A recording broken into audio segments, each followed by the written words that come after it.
Hare Krishna, Hare Krishna, Krishna Krishna, Hare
Krishna Krishna Hare Hare Hare Ram Ram Ram Hare Hare.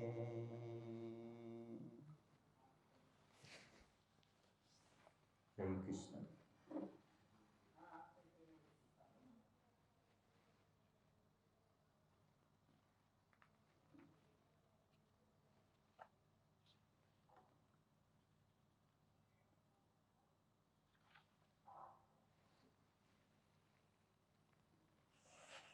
कौन सा श्लोक है? 7। आज हम लोग श्रीमद् भागवत के दूसरे स्कंद का 5वां अध्याय श्लोक संख्या 7 श्री श्री राधा वृंदावन चंद्र की जय।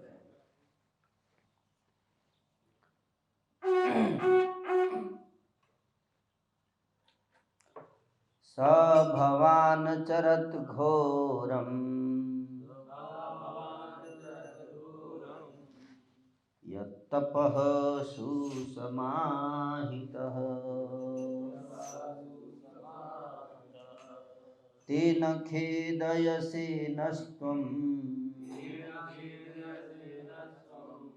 पराशंकां च यच्छसि।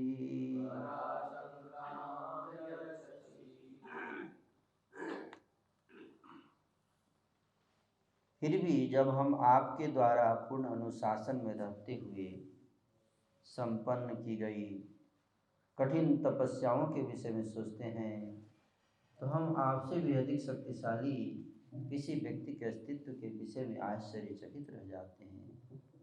यद्यपि आप सृष्टि के संदर्भ में इतने शक्तिशाली हैं।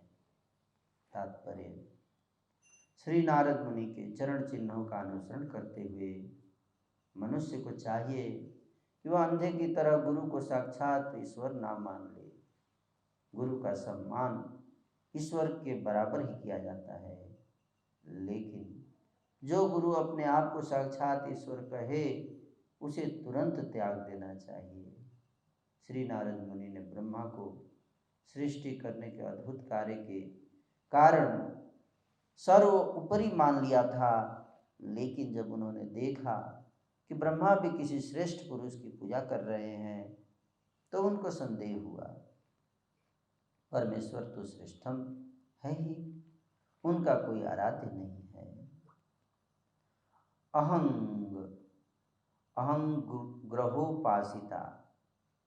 अहंग्रहोपासिता या जो साक्षात ईश्वर बनने के उद्देश्य से अपनी पूजा करता है भ्रामक है, लेकिन बुद्धिमान शिष्य तुरंत पहचान सकता है कि परमेश्वर को ईश्वर बनने के लिए किसी की यहाँ तक कि अपनी भी पूजा करने की आवश्यकता नहीं रहती।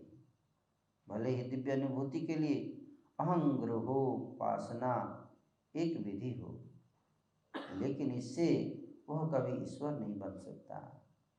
कोई भी व्यक्ति आत्म अनुभूति की विधि से ईश्वर नहीं बनता। श्री नारद मुनि ने ब्रह्मा को सर्वोपरि पुरुष के रूप में सोचा था, किंतु जब उन्होंने देखा कि वे दिव्य अनुभूति की विधि में लीन हैं तो उन्हें संदेह हुआ, इसलिए वे सही जानकारी चाह रहे थे।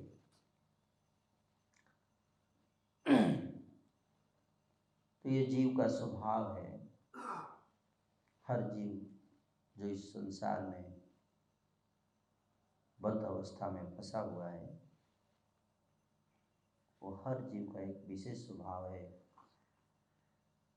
ईश्वर भाव जिसको कहते हैं। वैसे तो हम सब दास भाव में हैं। जीवेर स्वरूप है कृष्णेर नित्य दास। जीव का स्वभाव है कि जीव कृष्ण का दास है, नित्य दास। नित्य का अर्थ है कि पहले भी था, आज भी है और भविष्य में भी रहेगा दास ही। ये नहीं कि कोई ऐसा तपस्या या कोई ऐसा वरदान प्राप्त करके व्यक्ति बाद में ईश्वर बन जाएगा, भले आज हो आज नहीं है। मैं ईश्वर बनने का प्रयास कर रहा हूँ, मैंने तपस्या प्रारंभ कर दिया है और बहुत जल्द मैं ईश्वर बन जाऊंगा। कितने ऐसे मूर्ख लोग ईश्वर बनने का प्रयास किए, लेकिन अंत में उनको मृत्यु का सामना करना पड़ा।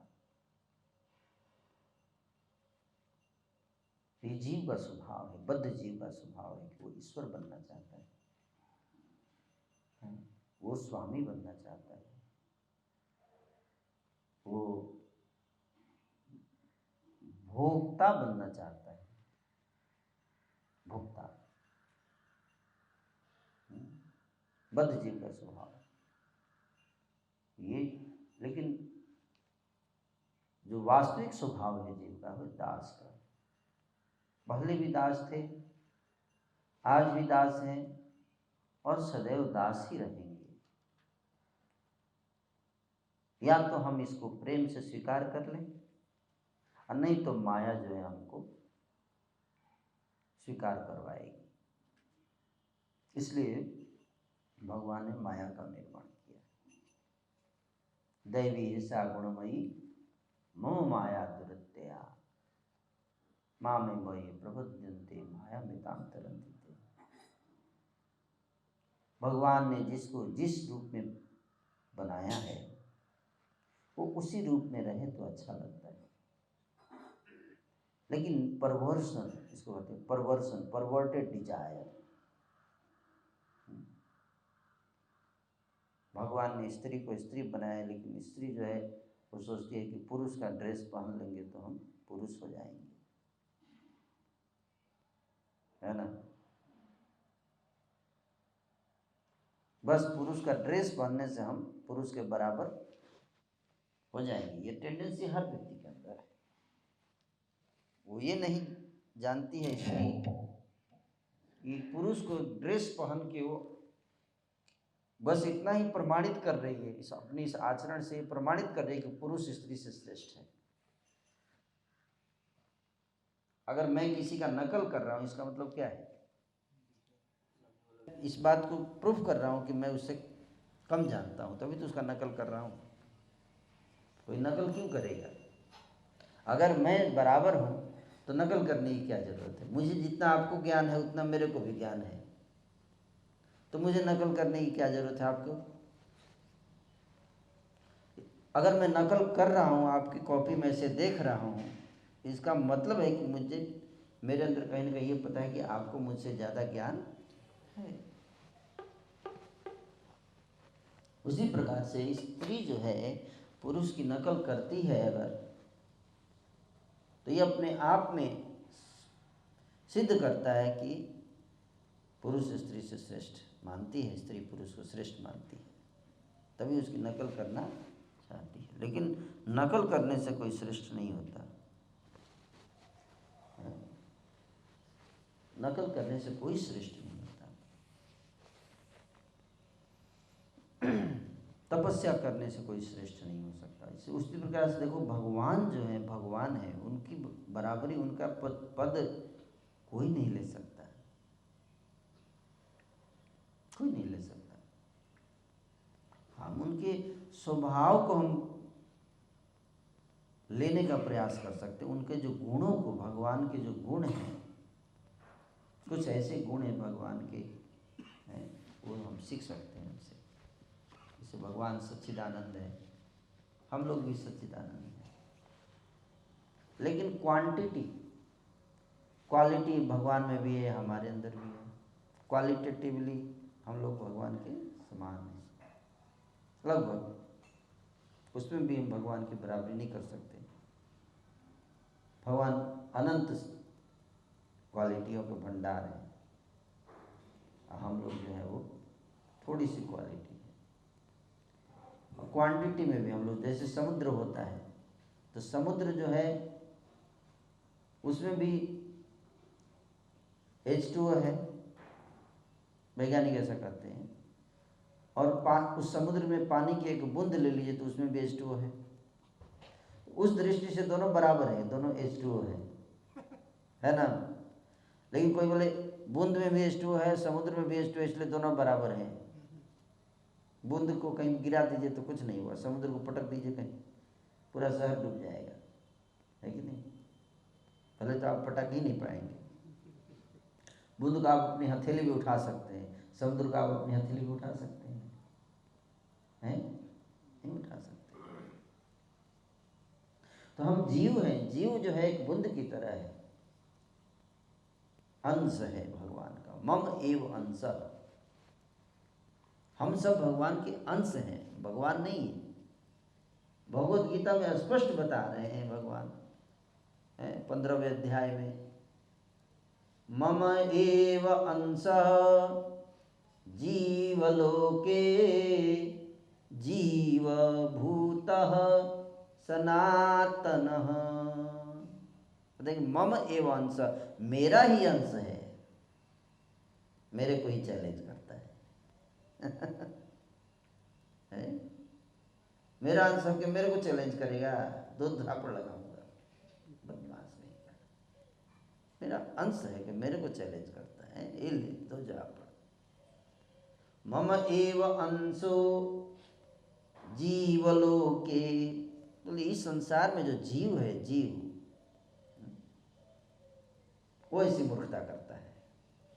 भगवान के धाम में भी जीव हैं, वो ऐसी मूर्खता नहीं करते हैं। इस संसार वाले जीव, हम लोग इससे मूर्खता करते हैं, उन्हीं को चैलेंज कर देते हैं। इसलिए जीव भूत, इस संसार में जीव है, भूत हो गया है, भूत की तरह व्यवहार करता है। नहीं, सनातन, सनातन कह रहे हैं जीव, सनातन काल से हम भगवान के अंश हैं, भगवान नहीं है, भगवान नहीं है। यही तो गीता में बताया भगवान ने। गीता पढ़ते रहते हैं लोग, गीता गीता गीता, क्या गीता समझते हैं आप? कुछ गीता नहीं समझते। सबसे पहला संदेश जो गीता का ये है, इस बात को समझना कि हम भगवान के अंश हैं, भगवान नहीं हैं, और ना कभी हो सकते हैं, और जरूरत भी नहीं है होने का। भगवान बनने की आवश्यकता भी नहीं है। भक्त बनने में भगवान बनने से ज्यादा आनंद है, है कि नहीं? जरूरत क्या है भगवान बनने का? जैसे हो वैसे रहो, उसी में आनंद है, उसी में आनंद है। जरूरत क्या है भगवान बनने का? भक्त बनने में इतना आनंद है, इतना आनंद है कि भगवान भी भक्त बनना चाहते हैं, हैं? भगवान अपनी भगवत्ता को त्याग कर इस संसार में प्रकट होते हैं भक्त बनने के लिए, उस रस का आस्वादन करने के लिए, भक्ति रस का आस्वादन करने के लिए।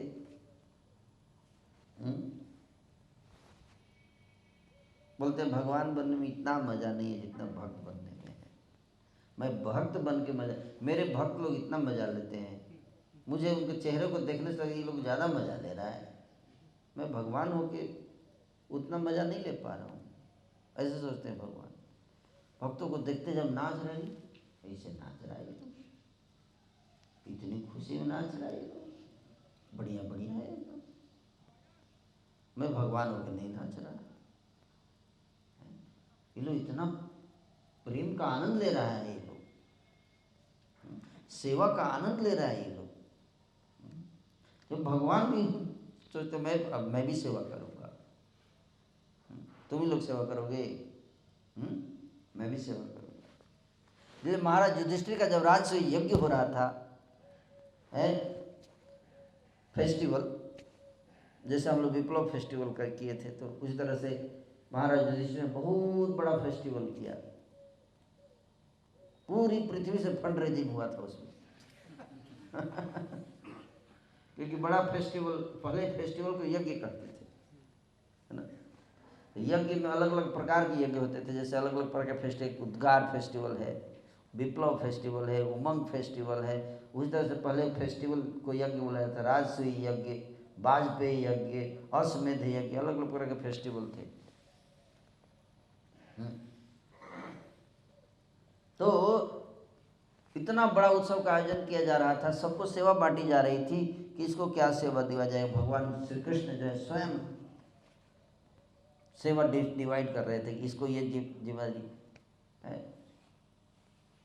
तो कर्ण को जिम्मेदारी दिया गया कि गिफ्ट देने का, कि कर्ण जो क्या था, दान देने में बहुत कंजूसी नहीं करता था, खुल के देता था। तो जिसका जो स्वभाव है, अगर किसी और को बना दिया जाता तो वो देता ही नहीं। दुर्योधन में बना देता अगर दान देने के लिए, तो किसी को कुछ नहीं मिलता है ना। तो इसलिए कर्ण को, और प्रसाद डिस्ट्रीब्यूशन का जिम्मेदारी था भीम के ऊपर पास, है ना। तो कोई प्रसाद में बैठता था खाने को, तो भीम बोलते क्या खाया आपने, कुछ खाया नहीं है, क्योंकि उनका स्टैंडर्ड बहुत ज्यादा था खाने का। तो क्या खाया आपने, कोई खाना हुआ और खाइए, है ना। और कोई भैंस बज्जक वाले को प्रसाद की जिम्मेदारी दे दीजिए, तो खिलाएगा किसी को, बोलेगा प्रभु क्या खा रहे हो, प्रभु इतना खा रहे हो, भैंस बज्जक। जीवन मिला है फास्टिंग तपस्या के लिए, आप खाए जा रहे हो प्रभु। तो ऐसे 20 बच्चों का लोग कहीं प्रसाद की जिम्मेदारी नहीं देना चाहिए बांटने का। वो सबका देखिए अब दोस्त देखिएगा इतना खा गए। तो जो व्यक्ति खाने में एक्सपर्ट, उसी को प्रसाद की जिम्मेदारी देनी चाहिए। द्रौपदी रानी को जिम्मेदारी दिया गया है किचन का, कुकिंग। तो इस प्रकार से सबको अलग अलग जिम्मेदारी दिया गया ना, सबको अलग अलग रिस्पॉन्सिबिलिटी दिया गया सेवा। अब भगवान को बोले कि आप क्या सेवा करेंगे, फिर भगवान बोले मैं तो सबका पैर धोऊंगा, चरण धोने का, जो भी अतिथि आएंगे उन सबके चरण धो पखारूंगा और उनके जूते शू स्टॉल पर मैं खड़ा रहूँगा। ये जिम्मेदारी भगवान ने लिया। बोले बहुत मजा आएगा, हमको आनंद आएगा इसमें। आचरण प्रस्तुत करने के लिए थोड़ी लिए थे, आनंद आता है भगवान को, इसमें आनंद आता है। और हम लोगों को किसमें आनंद आता है, वो भगवान बनने में आनंद आता है। सबको ऊपर चढ़ के और रूल करो, सबको अपने पैरों के नीचे ऐसे कुचल के एकदम, जब तक उसका जान ना निकल जाए तब तक दबाता रहो। हम लोग इसमें आनंद आता है कि नहीं। ईश्वर बनने में आनंद आता है। लोग को सोचते हैं ऐसा, मिलता नहीं है। जो जितना ईश्वर बनने का प्रयास करेगा वो उतना ज्यादा मरेगा, उतना ज़्यादा टेंशन में रहेगा, उतना ज़्यादा डिप्रेशन, फ्रस्ट्रेशन, एंजाइटी, फियर। क्योंकि ईश्वर बनने में क्या है, भगवान तो ईश्वर है इसलिए उनको कोई टेंशन नहीं होता। वो तो है अनंत शक्तियों के स्वामी हैं, तो इसलिए शक्तिमान ही ईश्वर बने तो अच्छा है। हाँ, हम लोग टेढ़े पेट, थोड़ी शक्ति नहीं है, दांत टूट जाए तो दांत निकलने लगता है तो काहे करने लगते हैं रोते हुए, इतना दर्द होता है। इसके बाद टॉयलेट कंट्रोल नहीं कर सकते, अपना प्रेशर लगता है तो भागते हैं, पर वो 2 मिनट के लिए कंट्रोल नहीं कर सकते, अपना टॉयलेट कंट्रोल नहीं कर सकते और सृष्टि को कंट्रोल करना चाहते हैं। है कि नहीं, बताओ। उल्लू, मूर्ख जीव। जो व्यक्ति अपना पैखाना का प्रेशर नहीं कंट्रोल कर सकता है, वो चाहता है पूरे मंदिर को मैं कंट्रोल करके रखूं। अज्ञानता है। पूरा राज देश को मैं कंट्रोल करूंगा, पूरा संसार कंट्रोल करूंगा।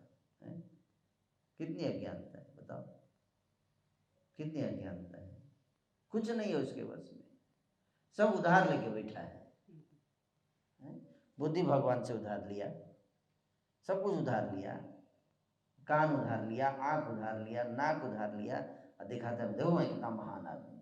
सबसे लोन ले लेके और दुनिया को दिखाता है। क्या एक लड़का था हमारे, कुछ दिन पहले मैं गया था हमारे रिलेटिव, तो उसने लोन लेके कार खरीदेगा, लोन लेके घर खरीदेगा, सब बड़ा बड़ा एकदम दिखा के और विवाह कर लिया बहुत बड़ा अब बाद में पता चला कि उसके ऊपर 50 लाख का लोन है।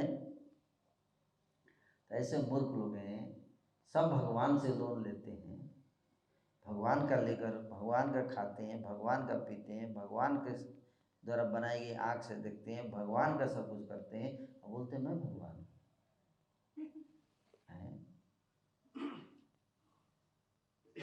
तो सब तो कर लोगे लेकिन बुद्धि कहाँ से लोगे? बुद्धि तो अपने कब्जे में रखे हैं भगवान।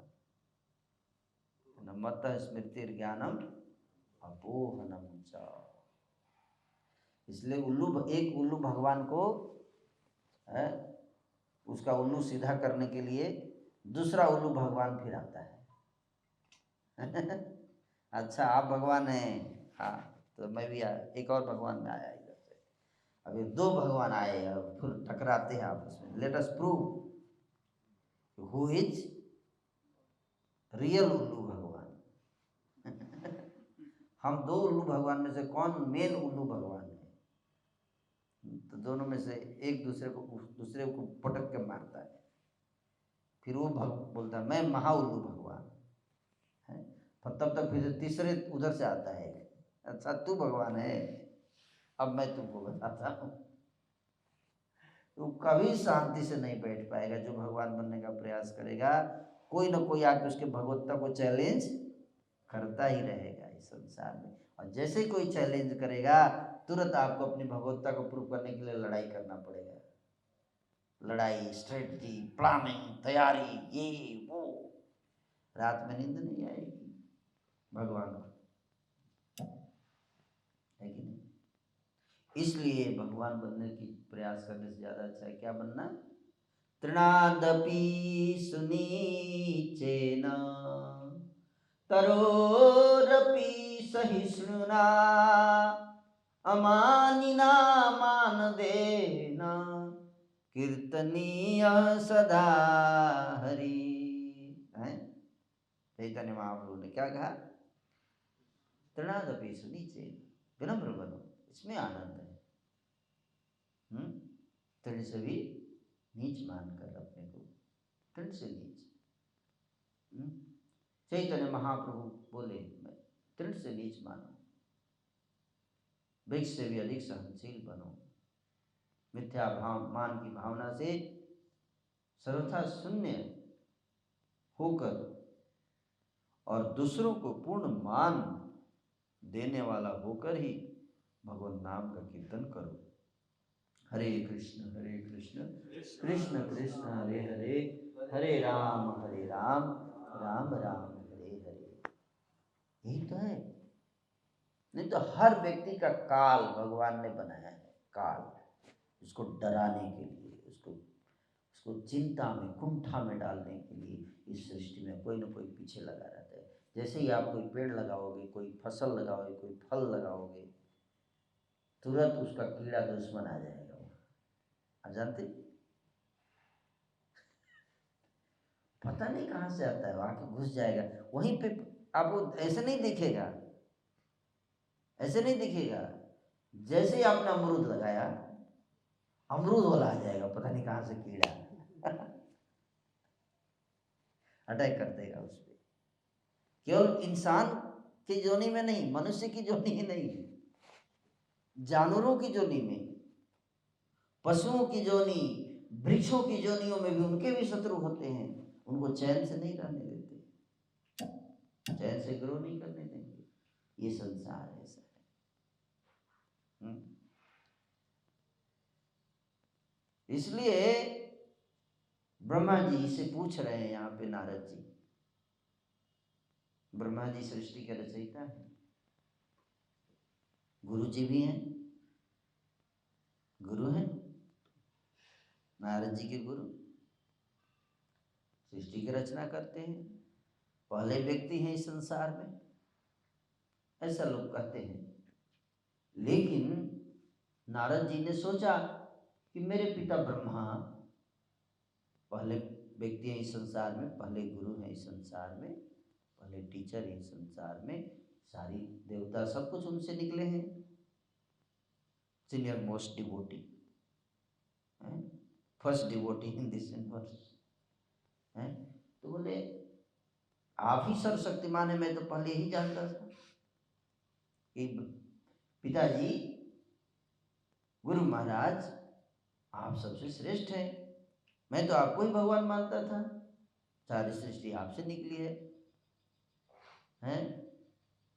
तो यही बता रहे हैं यहाँ पे कि फिर मैं देखता हूँ कि आप भी डिसिप्लिन में रहते हो, आप भी बड़ा तपस्या करते हो, आप भी जप करते हो। तो आप किसका जप करते हो? ये जो भगवान होगा जप क्यों करेगा? किसके नाम का जप करेगा? भगवान को डिसिप्लिन रहने की क्या जरूरत है ना? इंसान डिसिप्लिन में रहेगा, भगवान क्यों डिसिप्लिन में रहेगा? है? आप किसकी तपस्या करते हो कि भाई, और वो भी छोटी मोटी तपस्या करे तो चलता है, कठिन तपस्या करते हो आप? तो कह रहे कि जब हम आपके द्वारा पूर्ण अनुशासन में रहते हुए संपन्न की गई कठिन तपस्या के विषय में सोचते हैं तो आश्चर्यचकित रह जाते हैं कि आप ऐसा क्यों करते हो, आपको तपस्या की क्या जरूरत है? आपसे भी कोई ऊपर है क्या? नारद जी पूछ रहे हैं ब्रह्मा जी से कि आपसे भी कोई ऊपर है क्या? आप तो इतने शक्तिशाली हो, आपसे भी कोई ऊपर है क्या? तो ये पॉइंट समझना है, ये बात समझनी है। तो नारद जी शिष्य हैं तो पूछ दिए गुरु जी से कि आपसे भी ऊपर है कोई क्या? हम तो सोचे आप ही भगवान हैं, साक्षात गुरु साक्षात ब्रह्मा, गुरु विष्णु, गुरुदेव महेश्वर, गुरु साक्षात परम ब्रह्म, तस्मै श्री गुरवे नमः, साक्षात हरित्वेन समस्त शास्त्रै। साक्षात हरि हैं आप, लेकिन हरि नहीं हैं आप। अगर हरि हैं तो साक्षात हरि बोलने की क्या जरूरत है? हरि के प्रतिनिधि हैं क्या, इसलिए उनका सम्मान होता है हरि के समान, हरि के बराबर है। क्यों? क्योंकि वो प्रतिनिधि हैं, भगवान के स्वरूप हैं, वो भगवान ने उनको भेजा है। जैसे उद्धव जी को भेजा भगवान ने गोपियों के पास, किस लिए भेजा? कि दूर हो गए हैं हम एक दूसरे से, जाके समझाओ, जाके समझाओ, सांत्वना दो उनको। उसी प्रकार से कि हम आएंगे, जब उद्धव जी गए तो ऐसा नहीं कि उद्धव जी बोले कृष्ण को भूल कर हम ही से प्यार करो, हम ही कृष्ण हैं, ऐसे बोले उद्धव जी? उद्धव जी जब गए, वो हो भी नहीं सकता ना, क्योंकि हर जीव का ईश्वर से प्रेम है। हम अगर हमसे प्रेम करवाएंगे तो कुछ दिन के बाद पता चल जाएगी कि नहीं, ये तो नहीं है जो जिसको मैं ढूंढ रहा था या ढूंढ रही थी, इसलिए डाइवर्स हो जाता है। विवाह के बाद भी डाइवर्स हो जाता है। क्यों? क्योंकि समझ में आ जाता है कि ये वो नहीं है, वो नहीं है हमारा। क्योंकि जीव जो है बिना भगवान के कहीं और संतुष्ट हो ही नहीं सकता है, केवल भगवान ही उसको संतुष्टि प्रदान कर सकते हैं। जो प्रेम जीव ढूंढ रहा है, जिसका जो प्यास लगी है, वो प्यास केवल कृष्ण के चरणों में बुझेगी और कहीं नहीं। कोई दूसरा बुझाने का प्रयास करेगा तो कुछ दिन के बाद समझ में आ जाएगा। जैसे कई बार भक्त लोग भी सोचते प्रभु जी मतलब भक्ति में तो उतना मजा नहीं आ रहा है, इसलिए सोच रहा हूँ विवाह कर लूँ, है ना। विवाह करने से थोड़ा लगता है कि मन संतुष्ट हो जाएगा, है ना, ऐसे सोचते हैं भक्त लोग। अरे विवाह करने से कुछ नहीं हुआ, जो विवाह कर चुके पूछ लो, इंटरव्यू ले लो उनका। कोई ऐसा गृहस्थ नहीं है जो कह सके कि सुखी है? कोई ऐसा गृहस्थ नहीं है, कोई ऐसी फैमिली नहीं है जो बोले कि हम प्रेम से रहते हैं, प्रेम है, कुछ नहीं है, लड़ाई झगड़ा है, बहुत क्लेश है, बहुत क्लेश है, पारिवारिक जीवन में बहुत क्लेश है। आंकड़े बताते हैं कि हर साल भारत में 2.5 लाख लोग आत्महत्या करते हैं, जिसमें 1 लाख लोग आत्महत्या करते हैं पारिवारिक झगड़े के कारण, हर साल। इसलिए पारिवारिक जीवन में जाने से कोई लाभ नहीं है, और झगड़ा तो होगा ही। और मंदिर में भी झगड़ा है, दो भक्त आपस में झगड़ जाते हैं, बहुत झगड़ा करता है ऐसा। क्यों? कहीं भी रहोगे झगड़ा होगा, तो क्यों ना ब्रह्मचारी रहते हुए झगड़ा करें? जब गृहस्थ में भी झगड़ा है, झगड़ा होने हैं, तो क्यों संत बन के झगड़ा करें, है कि नहीं? और झगड़ा होने के बाद भी कहीं मंदिर में इतना झगड़ा हो रहा है, झगड़ा होता है मंदिर में, लेकिन आप देखो मंदिर में कोई कोर्ट केस नहीं होता है, उस लेवल का झगड़ा नहीं होता है कि नहीं होता है? कितने साल हो गए आपको आए भीमरजनपुर? यहाँ 6 साल में कोई कोर्ट केस हुआ? एक ब्रह्मचारी दूसरे पे जाके केस कर दिया? करते हैं, लड़ते हैं केस, लेकिन कभी इस लेवल तक नहीं जाते कि क्या करें, केस करते हैं, इसलिए दुखी रहते हैं। क्या करें यार, मतलब इतना झगड़े के बाद भी केस नहीं कर सकता मैं, कहाँ फंस गया मैं? मन करता है पीट दूं, लेकिन पीट ही नहीं पाता, इसीलिए ज़्यादा दुखी रहते हैं। ये कम से कम संत के ड्रेस में हो यार, नहीं तो दिखा देता मैं आज। तो देखो मंदिर में रह के कम से कम इतना तो है कि भाई एक लेवल तक भले अपने अंदर घुटते रहते हैं, लेकिन पीटते नहीं किसी को। अरे बहुत बड़ी बात है कि नहीं? नहीं तो कितने कोर्ट केस हो जाते हैं। तो इस लेवल का लड़ाई नहीं होता है कि कोई ब्रह्मचारी आत्महत्या कर गया, इतना झगड़ा हो गया, इतना कलह हो गया है,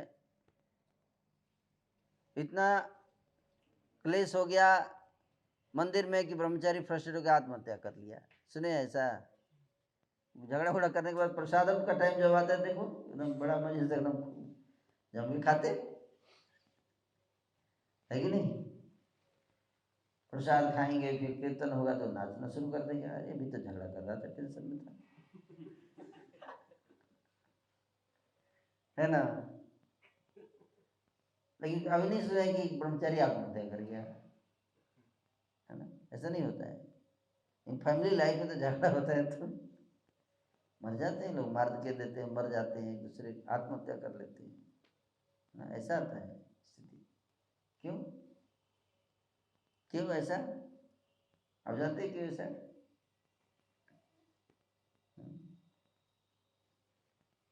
बहुत ज़्यादा आसक्ति होती है। जहाँ आसक्ति बहुत ज़्यादा होगी ना, ब्रह्मचारियों का आपस में आसक्ति नहीं होता है इतना। तो उनको एक्सपेक्टेशन भी नहीं रहता है कि ये मुझसे प्रेम करेगा। जो व्यक्ति आपको समझबाग दिखाता है प्रेम का, और कि आप ही मेरे सब कुछ हैं, और फिर एक दिन धोखा दे दे, तो आपको हार्ट अटैक नहीं होगा, है कि नहीं?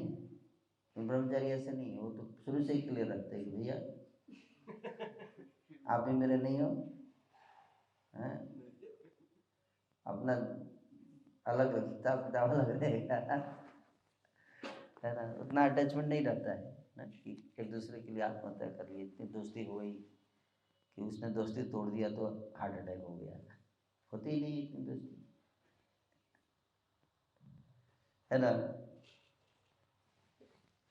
और बॉडी की कोई रिलेशन है नहीं, है? पारिवारिक जीवन तो बॉडली अटैचमेंट बहुत ज़्यादा होता है ना? लेकिन यहाँ ऐसा नहीं है कि बॉडली लेवल में कोई रिलेशन है नहीं, और स्पिरिचुअल लेवल पर भी डेवलप नहीं हुआ है। तो झगड़े होते भी हैं और होंगे भी, लेकिन फिर भी we are much better than outside, है कि नहीं? हमारे भक्त बहुत अच्छे हैं, क्योंकि कम से कम डंडा से एक दूसरे के सिर नहीं फोड़ते। थोड़ा ज़्यादा से ज़्यादा गुस्सा आता है तो एक दो बार गुस्सा से ऐसे देख लो प्रभु ठीक नहीं होगा, है समझ रहे हैं ना? हाँ, इतना ज़्यादा कर देता है, उसके बाद भी बड़ा पश्चाताप करता है जाके, अरे यार इतना गुस्सा कैसे कर दिया। चैतन्य महाप्रभु ने कहा तेरा तो नीचे, फिर जाके रोएगा, थोड़ा पश्चाताप करेगा, काउंसलर से जाके हार्ट शेयर करेगा, गलती हो गया प्रभु जी, है ना? ज़्यादा से ज़्यादा इतना ही होता है, इससे ज़्यादा नहीं बढ़ता बात, है ना? लेकिन भौतिकवादी लोग तो सिर फोड़ देते हैं, जान मार देते, चाकू मार देंगे, सीधे सर तन से जुदा कर देंगे। हाँ, इतना ज़्यादा गुस्सा हो जाते हैं।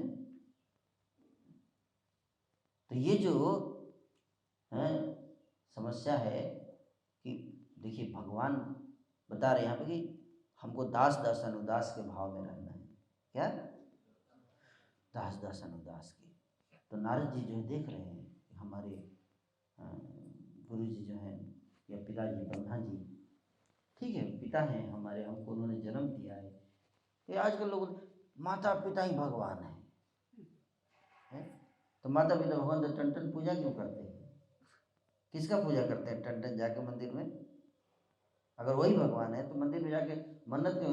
हे प्रभु आप भी जन्म लिए हो तो हो सकता है कि जाके भगवान से मांगे हो तभी आप जन्म लिए, तो कहाँ जाके भाग मांगते हैं? एक संतान दे दीजिए प्रभु, नहीं अभी संतान जन्म ले ले तो बीमार हो जाता, जाके प्रभु इसका जीवन बचा दीजिए प्रभु। तो वो क्या है जिनका जो जिनसे जाके माता पिता हाथ पसार के भीख मांगते हैं, वो कौन है फिर? अगर माता पिता भगवान है तो ये बताइए वो कौन है? बताइए वो कौन है? तो माता पिता भगवान के प्रतिनिधि हैं। क्या?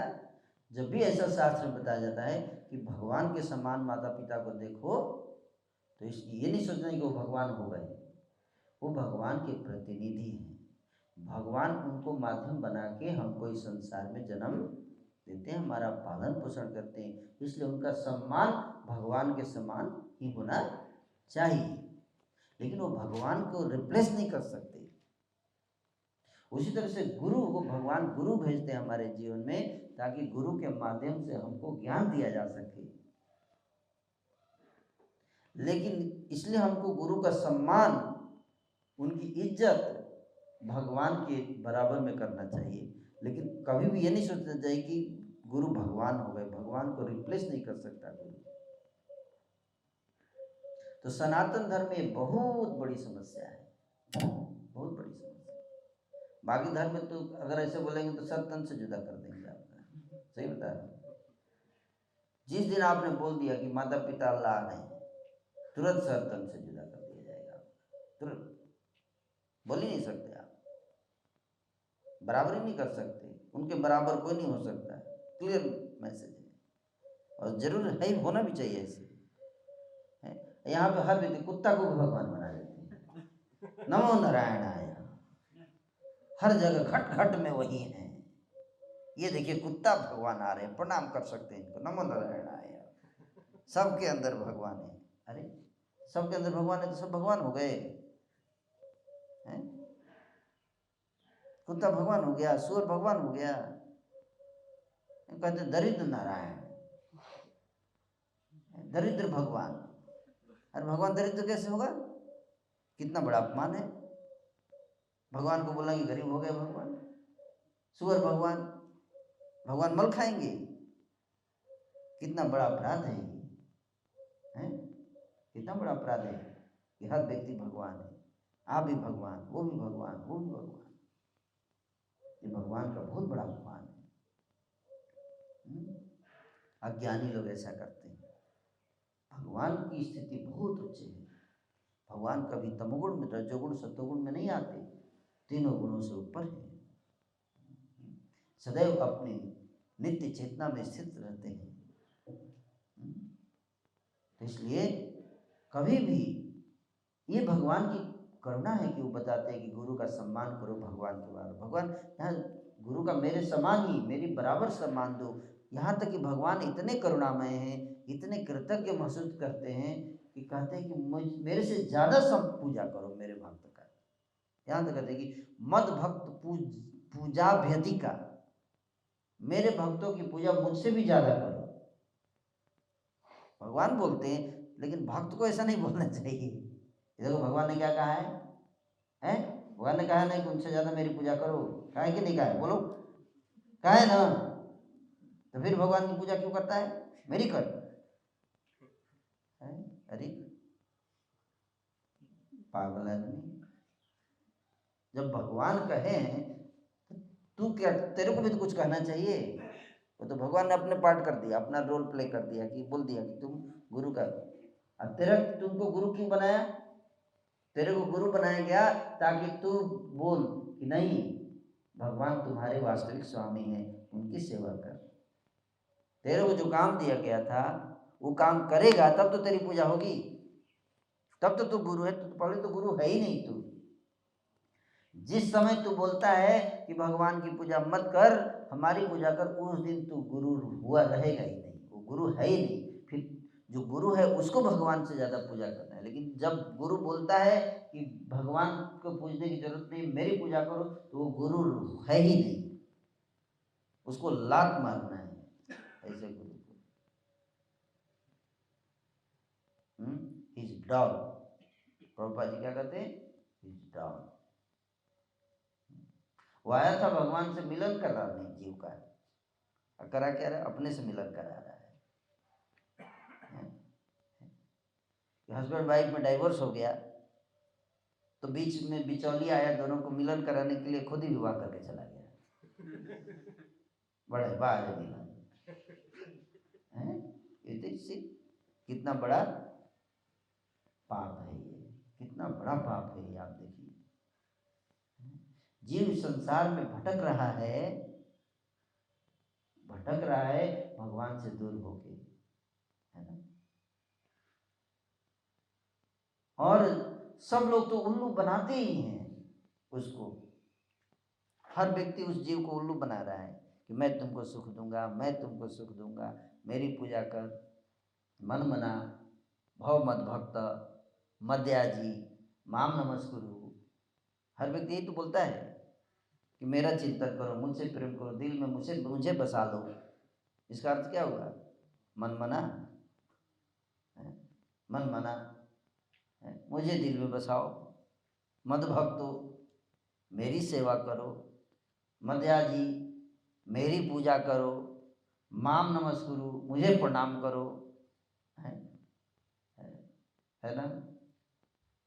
हर व्यक्ति कह रहा है ऐसे। हर कंपनी आती है, बोलती है मुझे मन में बसा लो, दिल में बसा लो, टोयोटा को दिल में बसा लो, है, सैमसंग को दिल में बसा लो, सोनी को दिल में बसा लो। नहीं, तो सारा संसार तो धोखा में हमको रखता ही है, भगवान से दूर करके। जरूरत नहीं है भगवान के पास जाने की, कोका कोला पियो, सुखी हो जाओगे। नहीं, किंगफिशर पियो, सुखी हो जाओगे। जरूरत नहीं है हरे कृष्णा करने का, जरूरत नहीं है भगवान बनने का, बस मेरा कोका कोला पी लो, बस मजा आ जाएगा तुमको, भूल जाओगे भगवान को। तो चलो, वो लोग तो खैर उल्लू बनाने का उनको ठेका मिला है, उनको सरकार ने भी दिया कि भाई आप उल्लू बना सकते हैं लोगों को। और वो लोग बोलते भी कि भाई हमारा तो बिजनेस है ये उल्लू बनाना। चलो ठीक है, लोग जानते भी कि वो लोग स्पिरिचुअलिटी का नाम यूज नहीं करते। लोग उल्लू बनाते हैं लेकिन स्पिरिचुअलिटी का नाम यूज लेके उल्लू नहीं बनाते। तो चलो ठीक है, लेकिन जो गुरु बन के उल्लू बनाते हैं लोगों को, अरे बाप रे, they are more dangerous than them, उनसे ज़्यादा खतरनाक है। क्यों? क्योंकि वो तो बोलते हैं कि हम आपको भगवान से मिलाएंगे, क्या बोलते हैं, भगवान से मिलाएंगे। ऐसे बोल के अब भगवान को हटा के खुद ही भगवान बन जाते हैं, बाद में जेल में जाएंगे, फिर जेल में उनकी खातिरदारी होगी। ऐसे उल्लू गुरु हैं। तो ऐसे गुरु जो हैं उनसे सावधान रहना चाहिए हमको, और शिष्य को भी बुद्धिमान होना चाहिए। क्या होना चाहिए? बुद्धिमान होना चाहिए। नहीं कोई आ गया दाढ़ी वाला, थोड़ा मीठा मीठा बोल दिया और बह गए भाव में। गुरु के बारे में क्या है समझना चाहिए। आप मार्केट में अगर हीरा खरीदने जा रहे हैं तो हीरा खरीदने जाने से पहले आपको पता होना चाहिए कि हीरा कैसा होता है कि नहीं। अगर आप मार्केट में आलू खरीदने जा रहे हैं और आपको पहचान ही नहीं आलू का, तो आप जाके मार्केट में बोलेंगे आलू कितने का मिल रहा है, तो आपको आलू के साइज का ही पत्थर दे देगा, बोले ये लीजिए आलू। 5 केजी आलू लेके आ गए, पता चला पत्थर था, दांत के नीचे रखे, दांत ही टूट गया। आप बोलेगा अरे हम तो पैसा देकर पूरा बढ़िया पूरा चार्ज दिया मैंने पैसा, और आलू लेके आया है, लेकिन ये दांत कैसे टूट गया है? क्योंकि आप आलू खरीदने गए लेकिन आपको पता ही नहीं था कि आलू कैसा होता है, उसका क्या गुण है ना। तो संसार तो उल्लू बनाएगा आपको, क्योंकि आप बनना चाहते हैं। तो बिना ज्ञान के अगर कोई गुरु ढूंढने जाता है, उसको पता ही नहीं गुरु कैसे पहचाना जाए, फंस जाएगा। तो उसको नकली गुरु मिलेंगे हैं, जो अपनी भक्ति कराएंगे लोगों से, मेरी भक्ति करो, मन मना, दिल में मुझे बसाओ, मद भक्त, मेरी सेवा करो, हैं, मध्याजी मेरी पूजा करो, माम नमस्कुरु मुझे नमस्कार करो, माँ में वैसे इस प्रकार से तुम मुझे प्राप्त करोगे नरक में, मैं भी जाऊंगा नरक में और तुमको भी वहाँ पे एक तुम्हारा वहाँ पे नरक में कंपार्टमेंट बनाऊंगा, तुम्हारे लिए भी व्यवस्था इंतजाम कराऊंगा। तो अंधा गुरु और अंधे चेले सब गए नरक में, नरक को भर दिया ले जाके। कैसे गुरु से सावधान रहना चाहिए हमको, और जो लोग गुरु का रोल प्ले करें उनको भी सावधान रहना चाहिए, नहीं तो बहुत समस्या होगी। चीटिंग नहीं करना चाहिए हमको, हैं, क्योंकि अगर संसार चीटिंग करेगा तो लोग भगवान की शरण में आते हैं, संत की शरण में आते हैं, लेकिन अगर संत चीटिंग करेगा तो कहाँ जाएंगे लोग, हैं, है कि नहीं। मझधार में नैया डोले तो माझी पार लगाए, हैं, अब माझी जो नाव डूबोए तो कौन बचाए, हैं, बताओ। कि जब मझधार में नाव डूबने लगती है तो माझी एक्सपर्ट होता है, कैप्टन वो बचा लेता है, लेकिन जब कैप्टन ही जब नाव डुबाने लगा तो उस नाव को कौन बचाएगा, बताओ, कोई बचा पाएगा। इसलिए जो गुरु का रोल अदा कर रहे हैं, जो प्रीचिंग कर रहे हैं, उनको सावधान रहना चाहिए, उनको बहुत सावधान रहना चाहिए। क्योंकि संसार से सताए हुए तपाए हुए लोग आते हैं गुरु की शरण में, संत की शरण में आते हैं ये सोच के कि यहाँ पर हमें राहत मिलेगी, लेकिन अगर वहाँ भी अगर वो शोषण होता है तो लोग फिर उनका विश्वास हट जाएगा, भगवान पे विश्वास टूट जाएगा, संत समाज पर। इसलिए प्रीचिंग करना, गुरु बनना कोई साधारण काम नहीं है। आचार फिर प्रचार, इसलिए बहुत सावधान रहना चाहिए, क्योंकि हम लोगों के विश्वास से खेल रहे हैं, विश्वास से खेल रहे हैं। इसलिए आचरण बहुत अच्छा होना चाहिए, शक्ति प्राप्त होनी चाहिए। कृष्ण शक्ति बिना नाही तार प्रवर्तन, बिना कृष्ण के शक्ति के कोई प्रचार नहीं कर सकता। ये कोई दिखावा चीज नहीं है। ये कृष्ण से जब शक्ति मिलती है तभी व्यक्ति प्रचार कर सकता है, और कृष्ण से शक्ति मिलेगी जब हम भगवान की आराधना करेंगे, गुरु के बताए हुए अनुशासन के आधार पर तपस्या करेंगे, तब शक्ति प्राप्त होती है। अगर हम सुबह के कार्यक्रम में उठते नहीं, जप नहीं करते, मॉर्निंग प्रोग्राम नहीं करते, सेवा नहीं करते हैं और शास्त्रों का अध्ययन नहीं करते हैं, हरे कृष्ण महामंत्र का जप नहीं करते, शास्त्रों के गुरु के बताए हुए आचरण को नहीं करते हैं, तो फिर हम भगवान की शक्ति प्राप्त नहीं कर पाएंगे। इसलिए प्रचारक संतों को बहुत सावधान रहना चाहिए, संत समाज को बहुत सावधान रहना चाहिए। क्योंकि एक कहते हैं कि अगर सफेद वस्त्र है उस पर एक हल्का भी धब्बा तो लगेगा ना तो दूर से दिखाई देता है। सफेद वस्त्र पर, काले वस्त्र पर पूरा का पूरा स्याही पोत तो फिर भी पता नहीं चलेगा,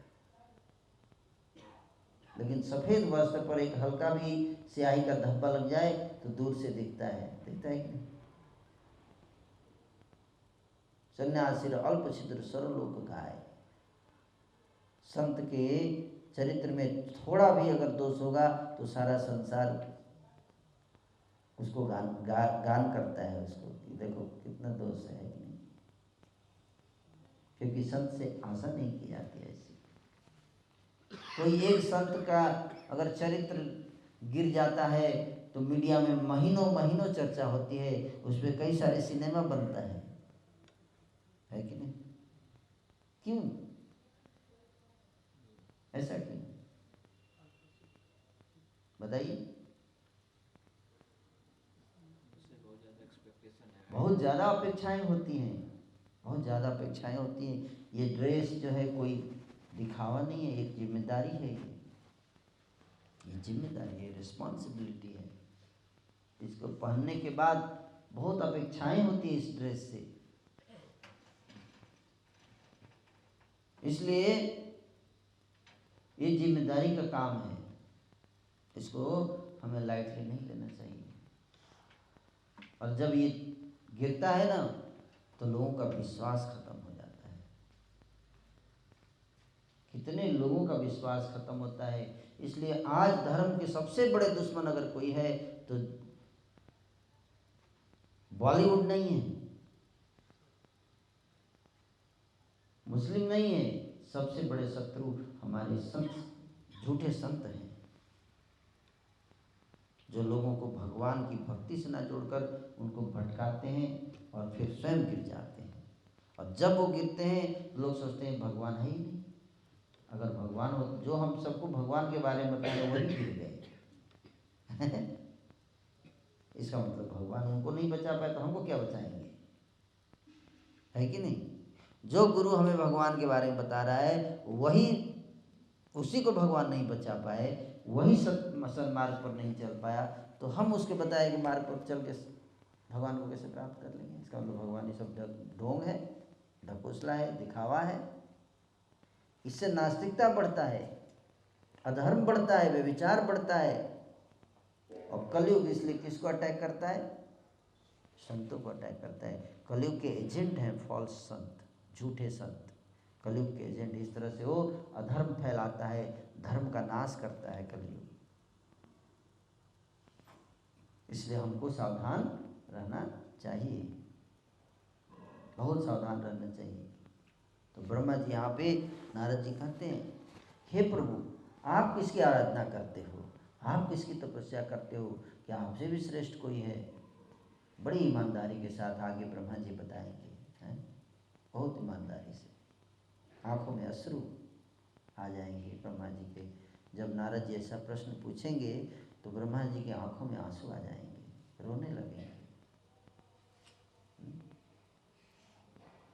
जब उनसे पूछा कि आपसे कोई श्रेष्ठ है क्या, ब्रह्मा जी रोने लगते हैं, भावुक हो जाते हैं, बोलते हैं बेटा तूने सही बात की, तुमने ऐसा प्रश्न किया कि मैं बता नहीं सकता मैं कितना खुश हूँ, मैं बता नहीं सकता कि मैं कितना खुश हूँ।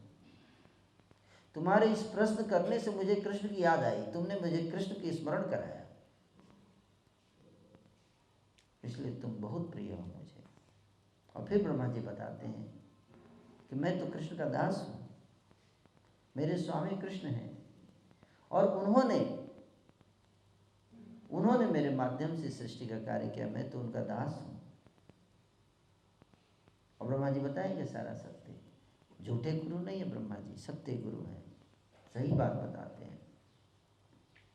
और वो ये भी बताएंगे जितनी शक्ति तुम ये सब जो देख रहे हो वो उन्हीं की शक्ति का प्रभाव है, उन्होंने ही ये सारा कार्य, मैं तो एक इंस्ट्रूमेंट हूँ, निमित्त मात्र बहु सभ्य साची, मैं तो उनका यंत्र मात्र हूँ, जैसे नचाते हैं वैसे नाचता हूँ। और कृष्ण के ख्यालों में ब्रह्मा जी डूबे हुए हैं, एक क्षण के लिए नहीं भूलते हैं कृष्ण को, ब्रह्मा जी इतना प्रेम करते हैं कृष्ण से। तो ये चीज़ यहाँ प्रभुपाद जी भी यही बात बता रहे हैं ना कि जो गुरु अपने आप को साक्षात ईश्वर कहे उसे तुरंत त्याग देना चाहिए, तुरंत, एक सेकंड भी देरी नहीं किया जा सकता, तुरंत त्यागना है ऐसे गुरु को। जो अपने को क्या कहता है भगवान कहता है, तुरंत त्याग दो, क्योंकि वो फिर गुरु ही नहीं है तो भगवान कहाँ से होगा। जैसे ही कोई व्यक्ति कहता है कि मैं भगवान हूँ, इसका वो गुरु ही नहीं है, वो तो रावण और हिरण्यकशिपु से भी ज़्यादा खतरनाक है। कि रावण जो चलो संत के भेष में अपने को भगवान नहीं बोलते थे, वो बोलते थे कि हाँ भाई मैं भगवान को नहीं मानता, मैं ही भगवान हूँ, बोलिए, इसलिए लोग पहचान जाते थे, जानते थे कि रावण से, इसलिए कोई एक्सपेक्टेशन भी नहीं रखता था। लेकिन गुरु कितना खतरनाक है कि शुरू में लोग बोलता है आइए आइए हम आपको भगवान से मिलाएंगे, और फिर बाद में बोलता है हम ही भगवान हैं। बोलते भगवान से कब मिलाएंगे गुरु जी, बस अब आप देख लीजिए, भगवान तो आपके सामने बैठे हैं, बस समझने की देर है। मतलब आप कहना क्या चाहते हैं गुरु जी, अब मैं क्या कहूँ, मतलब अब और क्या कहूँ, अब इससे ज़्यादा स्पष्ट क्या कर सकता हूँ मैं, अब आप समझ जाओ। आप पहले दिन से आए थे, उसी दिन से भगवान आपके सामने थे, पर आपने पहचाना नहीं। देखो भगवान आएंगे तो बोल के थोड़े आएंगे, पहचान नहीं पाओगे आप, इसलिए पहचानो भगवान को, सामने है, बस हो गया। और उसी से भगवान की पूजा नहीं करते, गुरु जी की फोटो रख रख के बोलते यही भगवान है हमारे। प्रभुपाद जी कुंभ के मेले में जा रहे थे, बड़े बड़े गुरु, बड़े बड़े हाथी पर ऊपर चढ़ा के एकदम, और नीचे से फॉलोअर, पीछे से गुरु जी की एकदम गुणगान, जय गुरुदेव जय गुरुदेव जय गुरुदेव। प्रभुपाद जी के शिष्यों ने कहा प्रभुपाद जी हम भी चाहते हैं एक हाथी लेके आए, आपको बिठाना चाहते हैं, आप किसी से कम थोड़े ना है, आप ही जगत गुरु हैं। प्रभुपाद बोले गुड आइडिया, हाथी लाओ, हम उस पर राधा कृष्ण को बैठाएंगे और हम सब मिलके राधा कृष्ण का गुणगान करेंगे।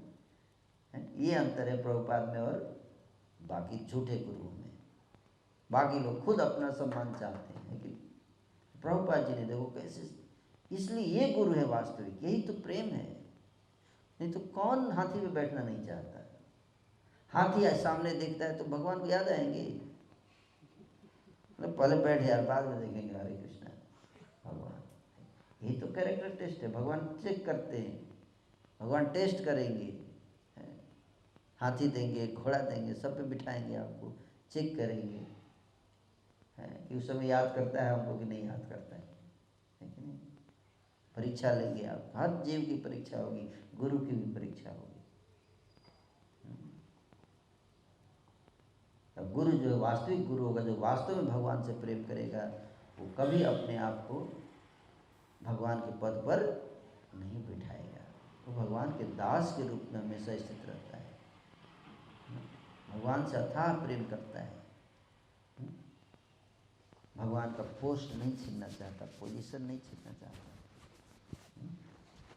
उसको दास बनने में, उनकी सेवा में ही उसको आनंद आता है और दूसरों को भी उनकी सेवा में लगाने में उसको आनंद आता है। ये प्रेम का लक्षण है। Hare Krishna. Thank you so much.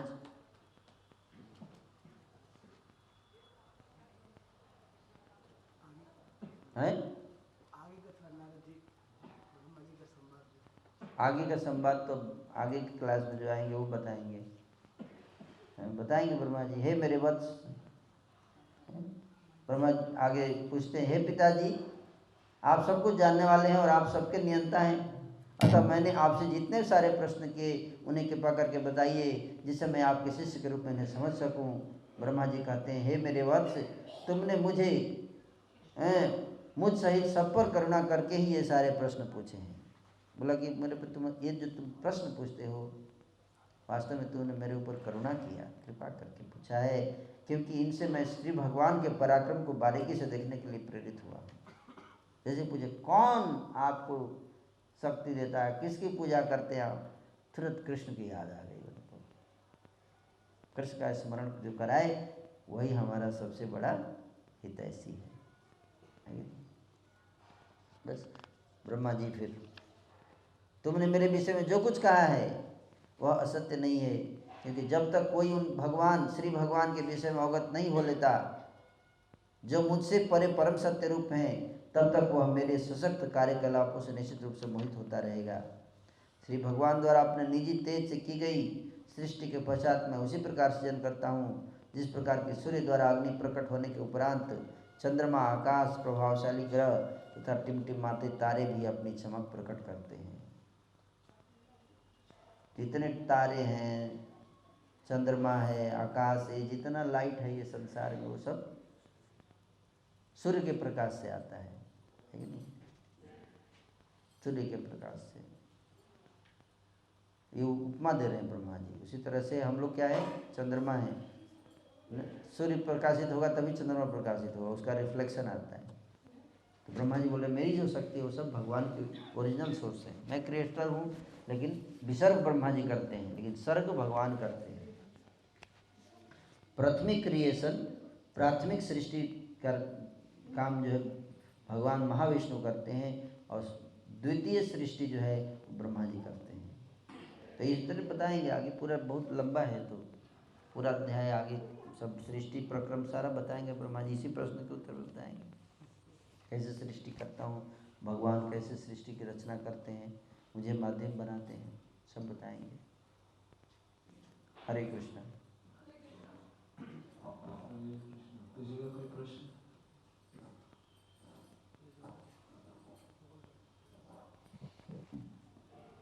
हरे कृष्ण। जैसे इसमें आता है कि नारद जी ने ब्रह्मा जी से पूछा और तो उनको ये ज्ञान पता चला कि भगवान है परमेश्वर। तो ऐसे जैसे हम जानते हैं, तो सुने हैं कि जैसे नारद जी को पहले ऐसे हमारा इंप्रेशन है कि नारद जी को सब कुछ पता था भगवान के, इटर्नली वो जैसे हमेशा भगवान नारायण नारायण बोलते हैं और जानते हैं भगवान को। इसमें लगता है कि भगवान को पहले नहीं जानते थे पूरी तरह से, ब्रह्मा जी से कोई ज्ञान। प्रश्न क्या है? यही प्रश्न पूछी कि ऐसा बता रहे हैं ना ब्रह्मा जी कि तुम्हारी मेरे ऊपर करुणा है, कृपा है। नारद जी को पहले से पता है, पहले से पता होता है, फिर भी पूछा जाता है ना, फिर भी पूछा जाता है। महाराज परीक्षित को पता नहीं था श्रीमद् भागवत, सब पता था, फिर भी उन्होंने सुखदेव जी से प्रश्न पूछा। किस लिए पूछा? हम सब के लिए। अर्जुन को पता नहीं था, सब पता था, लेकिन फिर भी उन्होंने कृष्ण से प्रश्न पूछा ताकि भगवद्गीता प्रकट हो। तो इस माध्यम बनाया जाता है ऐसे महान लोगों को, है ना, ताकि हम सबको ज्ञान मिल सके। बछड़े को माध्यम बनाया जाता है, बछड़ा को थोड़ा सा दूध पिला देते हैं, फिर हटा देते हैं, फिर दूहने लगते हैं ताकि बाकी लोग पी सकें। है कि नहीं। तो बछड़ा को केवल यूज किया जाता है कि बछड़े को देख कर ही दूध निकलेगा गाय का। तो उसी तरह से महान लोग ज्ञान दुष्टों के सामने प्रकट नहीं करते। किसके सामने प्रकट करते हैं? योग्य व्यक्ति के सामने। तो नारद योग्य व्यक्ति हैं, नहीं तो ब्रह्मा जी बताएंगे ही नहीं कुछ भी। तो इसलिए नारद जैसे लोग क्या करते हैं, अर्जुन जैसे लोग क्या करते हैं, भगवान से पूछते हैं, भक्तों से पूछते हैं, प्रश्न पूछते हैं, उनके लिए बताते हैं, फिर उसको किताब में लिख के फिर डिस्ट्रीब्यूट करते हैं। और दूसरा आगे पूछेगा तो बताएंगे ही नहीं, भाग यहाँ से, फिर क्यों बताऊंगा। तो बछड़े को देखकर जैसे गाय दूध देती है, उस तरह से भक्त और भगवान है सिंसियर स्टूडेंट को देखकर ही ज्ञान देते हैं। जो सिंसियर नहीं उसको भगा है, क्यों ज्ञान देंगे? इस तरह से जो भूखा नहीं उसको खाना देने का क्या फायदा, फेंक देगा जाके, है कि नहीं, फेंक देगा। ये बातें लगेगी खाना बर्बाद नहीं होता है, मच्छर उछड़ कीड़े मकोड़े तो खा ही लेते हैं, उसको बाद में नाली में चला जाएगा, है ना। कुछ भी बर्बाद नहीं होता है। आप कुछ भी फेंक दो, हैं, केला फेंक दो यहाँ पे, भक्त लोग नहीं खाएंगे, लेकिन कीड़े उड़े आके उसमें घुस जाएंगे, अपना खा ले, एक दाना भी नहीं बर्बाद होगा आपका, है कि नहीं। या आप जूठा फेंक दीजिए, जूठा फेंकिए, देखिए कीड़े खाते हैं उसको। भगवान आप बर्बाद करोगे, लेकिन भगवान उसको बर्बाद नहीं होने देते हैं, वो लगा देते हैं, दाने दाने पे लिखा है खाने वाले का नाम, है कि नहीं, बर्बाद नहीं होता है। लेकिन आप पे अपराध लगता है, लगेगा कि आपने क्या किया, फेंका। वास्तव में बर्बाद नहीं हुआ, कोई न कोई जीव उसको खाएगा, उसका भरण पोषण हो जाएगा। भगवान की सृष्टि ऐसी है, कुछ भी बर्बाद हो ही नहीं सकता है, लेकिन हम बर्बाद हो जाएंगे अगर हमने प्रसाद बर्बाद किया तो, फेंका तो। कैसे बर्बाद हो जाएंगे? जब बोले प्रभु जी फिर तो कुछ बर्बाद हुआ ही नहीं, तो फिर हमको दंड किस बात का मिलेगा? दंड इस बात का मिलेगा कि you are an irresponsible person. क्या? तुम गैर जिम्मेदार आदमी हो, इसलिए उसका गैर जिम्मेदारी का दंड मिलेगा तुमको। और वेस्ट कुछ नहीं होता। हाँ, इंसान नहीं खाएगा, कीड़े खा जाएंगे। समुद्र में आप फेंक देते हैं गेहूँ, लोग भूखों मर रहे गेहूँ के बिना, और समुद्र में फेंक देंगे गेहूँ ताकि दाम बढ़ाया जा सके। जमा करके रखते हैं ताकि दाम बढ़ा बढ़ा के बेचेंगे। नहीं, ये टेक्निक होता है पैसा कमाने का। होर्डिंग इसको बोलते हैं, होर्ड करके रखो, हैं, जमा करके रखो, मार्केट में जाने मत दो। एक बार दाम बढ़ जाए फिर क्या करो, फिर निकालो, फिर मुनाफा कमाओ। भगवान ने बनाया, भगवान ने उपजाया, वो जमा करके रख लिया। भगवान ने तो सबके लिए दिया, तो उसने जमा करके रख लिया। करोड़ों करोड़ों करोड़ों रुपए लोग जमा करके बेड के नीचे, बाथरूम के दीवार के पीछे, कहाँ कहाँ लगा के सब डिमोनेटाइजेशन में निकला। जब मोदी जी ने डिमोनेटाइजेशन किया था, कहाँ कहाँ से नोट निकल रहा था, नाक से निकल रहा था, पेट से निकल रहा था, पता नहीं कहाँ कहाँ पे जमा कर करके रखते। तो नोट तो बहुत है, लेकिन सब क्या करके रखे हैं, होल्ड करके रखे हैं, होल्ड करके एकदम पापी लोग। उसका दंड मिलेगा। जो भी जमा करके रखेगा जरूरत से ज़्यादा, वो चोर है, किसी का हक खा रहा है, वो छीन रहा है, उसको दंड मिलेगा, पक्का मिलेगा, पक्का, ये झूठ नहीं है, पक्का चोर। इसलिए एक भक्त बोला, प्रभुपाद जी से पूछा कि प्रभुपाद जी, प्रभुपाद बोले सब चोर हैं। बोला प्रभुपाद जी मैं तो डोनेशन देता हूँ, तो मैं भी चोर हूँ। प्रभुपाद बोले तुम छोटे चोर हो, लेकिन तुम ही चोर हो। तो कैसे? बोले तुम कितना कमाते हो? बोला मैं तो बहुत पैसा है मेरे पास। दान कितना दिया? बोला मैं तो 5,000 दिया। और तुम्हारे पास कितना रखा है? 5 करोड़। तो इसलिए तुम 5 करोड़ रखे हो, 5,000 दिए, तो 5 करोड़ का क्या कर रहे हो? हैं? तुम उसका क्या करोगे? हैं? इस्कॉन में दोगे तो उसका हम उसको यूटिलाइज करेंगे, प्रसाद फूड फॉर लाइफ में लोगों को प्रसाद खिलाएंगे, आध्यात्मिक ज्ञान देंगे। तुम जमा करके क्या कर रहे हो? कौन सा ज्ञान दे रहे हो? हैं? नहीं, भविष्य के लिए हम बचा के रख रहे हैं। अरे भविष्य में रहोगे, इसकी क्या गारंटी है तुम जीवित रहोगे? नहीं, हम नहीं रहेंगे तो हमारे बच्चे रहेंगे ना। हैं? तो बच्चे क्या करेंगे? वो नहीं कमाएंगे? पूरी 7 पीढ़ी का तुम्हारी जिम्मेदारी है।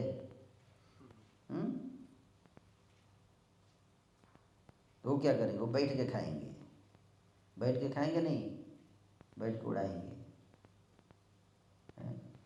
तो मूर्ख आदमी है, मूर्ख आदमी ऐसा करता है, उसको उसका दंड मिलता है।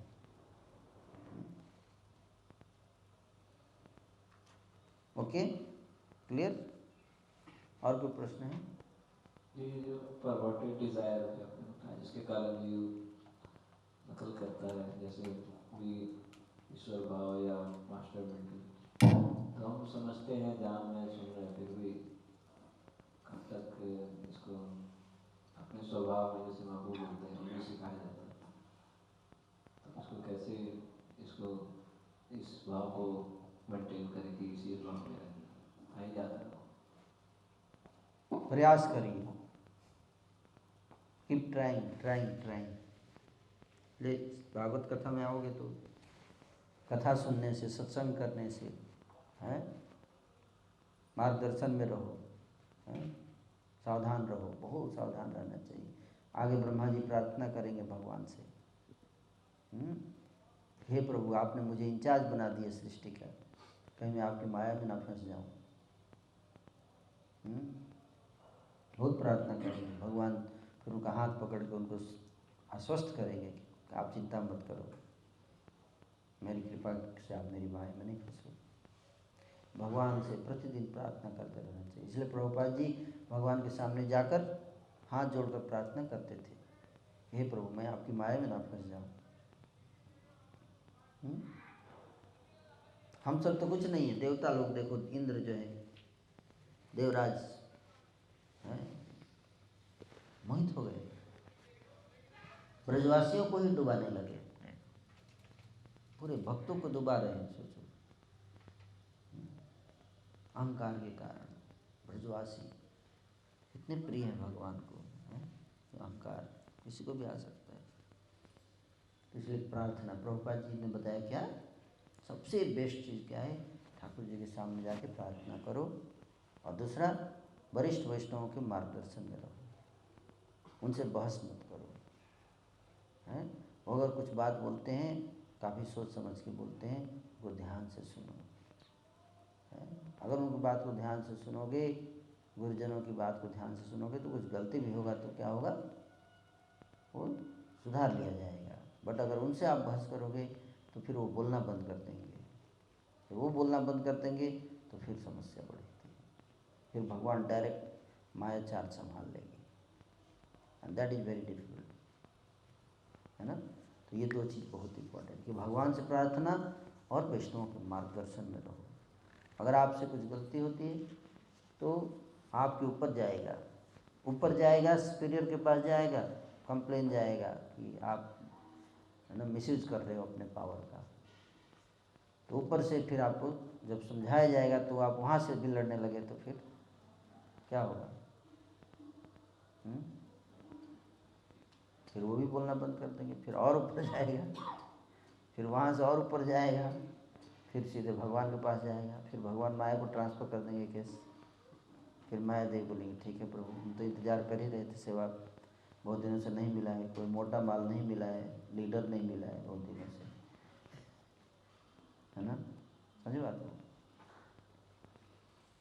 तो हमें बहुत सावधान रहना चाहिए, हर व्यक्ति को, केवल आपको ही नहीं, हर भक्त को सावधान रहना चाहिए, है ना।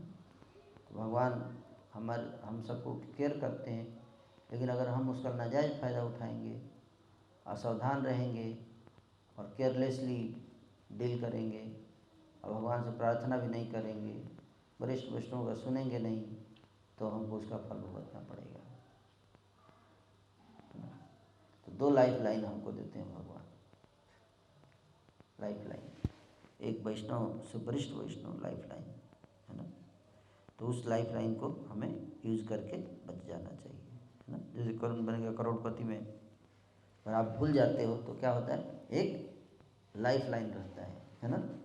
एक व्यक्ति को आप फ़ोन करके पूछ सकते हो, है ना, क्या, हाँ।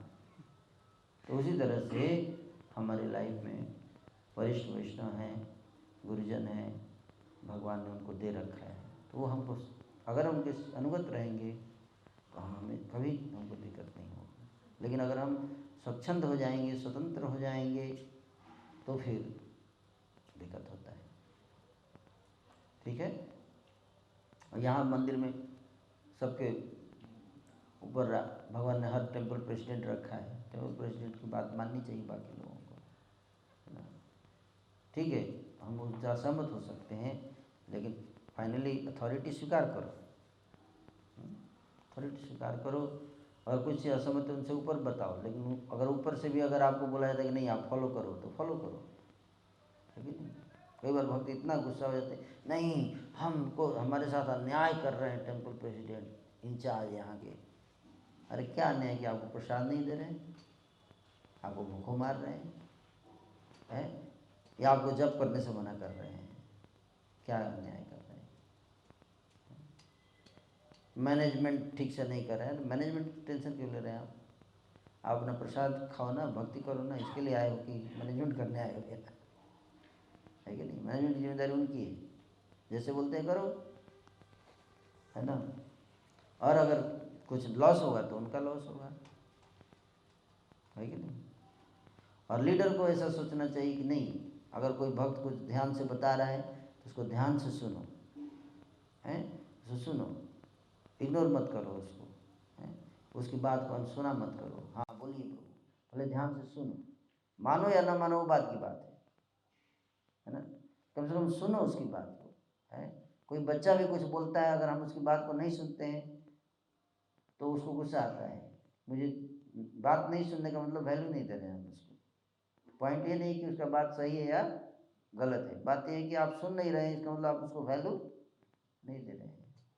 जब हम सुनेंगे ही नहीं बात, तो फिर समझेंगे क्या। तो सुनना चाहिए, सुनने के बाद अगर उस विचार में कुछ कमी है, असमर्थता है, हम उसकी बात को नहीं कर सकते, तो हम असमर्थता जताते हुए हाथ जोड़ के बोल सकते हैं ये दिक्कत है, इसी कारण नहीं कर सकते हैं।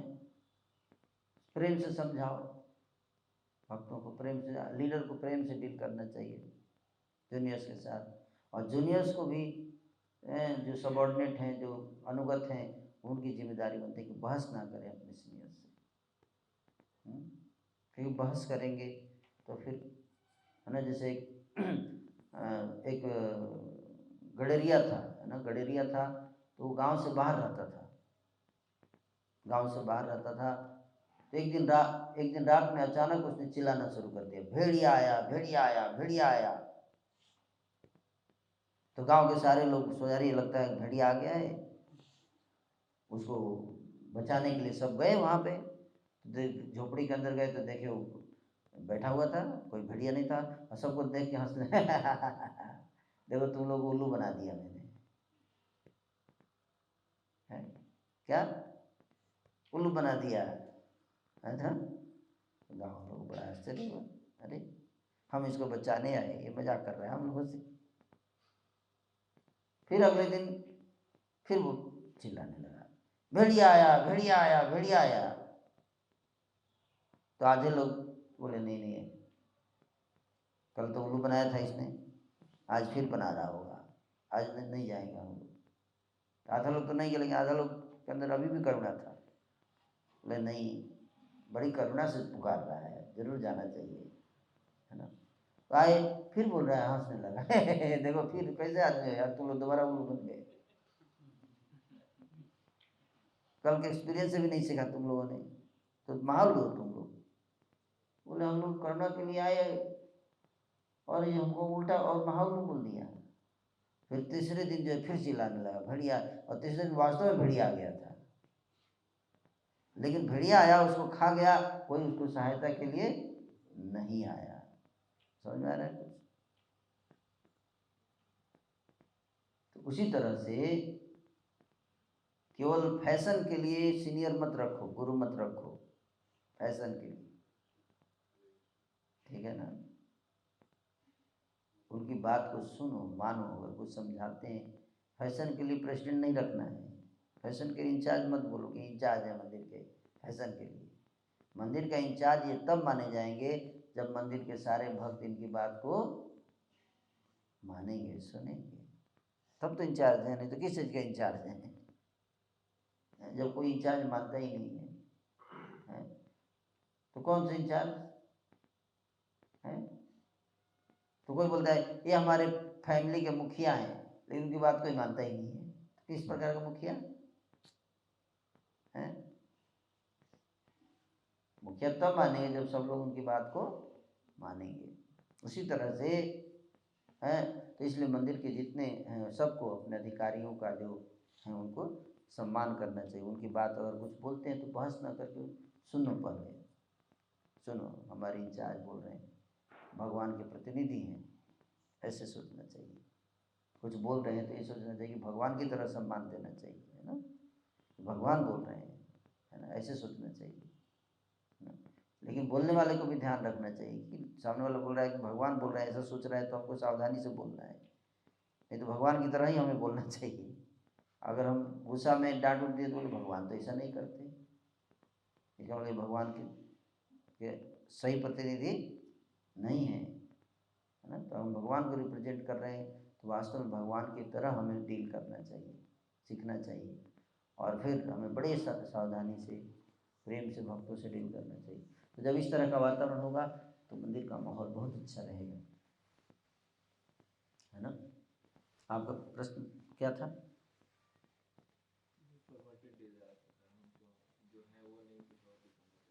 हाँ हाँ, यस, करेक्ट। उसको कैसे ठीक करें? इससे ठीक करना चाहिए कि अपने जो हमारे अथॉरिटीज हैं, हर व्यक्ति के ऊपर कोई ना कोई अथॉरिटी है, कोई सुप्रीमली इंडिपेंडेंट नहीं है,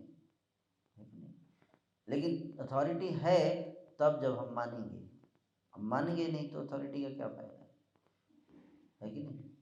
तो यहाँ पे जैसे आपके इंचार्ज हैं यहाँ पे, तो हम सबका जिम्मेदारी बनता है कि हम उनकी बात माने, अगर वो हमको कुछ करेक्शन देते हैं तो सुधारें, क्योंकि हम सबकी टेंडेंसी है क्या करने का टेंडेंसी है, और कलयुग में ज़्यादा है विद्रोह करने का भाव, है ना। 1857 का विद्रोह हुआ, फिर है ना अगस्त क्रांति हुई 1942 में, भारत छोड़ो आंदोलन। तो आंदोलन बहुत होता है कलयुग में, है ना, विद्रोह, तो मंदिर में विद्रोह हो जाता है।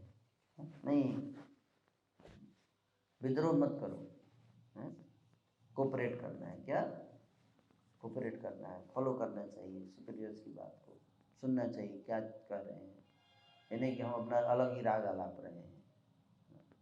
कोई कोऑपरेट नहीं करेगा लीडर से, तो लीडर कैसे हैंडल करेगा? अगर आप पेट में खाना नहीं डालोगे तो क्या होगा? आप सब हाथ पैर सब सूख जाएगा, है कि नहीं। तो इधर से जैसे इंचार्ज होता है मंदिर का, तो पेट की तरह है, अब बाकी सब भक्त हैं क्या, हाथ पैर ये सब है, और वो लोग नहीं काम नहीं करेंगे तो पेट क्या होगा, भूखा रहेगा। जब पेट में खाना नहीं जाएगा तो फिर सब सूख जाएंगे, आप सब सूख जाओगे। और अगर हम सब मेहनत करेंगे उत्साह से, प्रतिबद्धता के साथ, जिम्मेदारी के साथ, तो मंदिर अच्छे से चलेगा, है ना। और इंचार्ज की भी जिम्मेदारी बनती है कि भक्तों को की बातों को अगर कुछ बोल रहे हैं तो उनको सुने, उनकी समस्याओं को प्रयास करें जितना हल कर सकें करने का। तो इस प्रकार से हमें अपने परवर्टेड डिजायर्स को कंट्रोल करना चाहिए। जैसे हाथी का अंकुश होता है, तो हाथी का अंकुश से ऐसे हाथीवाल क्या करता है, कंट्रोल करता है। उसी तरह से हम सब के ऊपर कोई ना कोई बैठा है, अंकुश लेकर हमको कंट्रोल करता है, तो वो कंट्रोल बुरा लगता है, अच्छा लगना चाहिए कि नहीं ठीक है, कोई है हमको जो सुधारता है, करेक्ट करता है ना। तो खुश होना चाहिए कि ऐसा एक व्यक्ति है हमारी लाइफ में, तब जाके हम, नहीं तो माइंड हमको गलत दिशा में खींच के ले जाएगा। Thank you.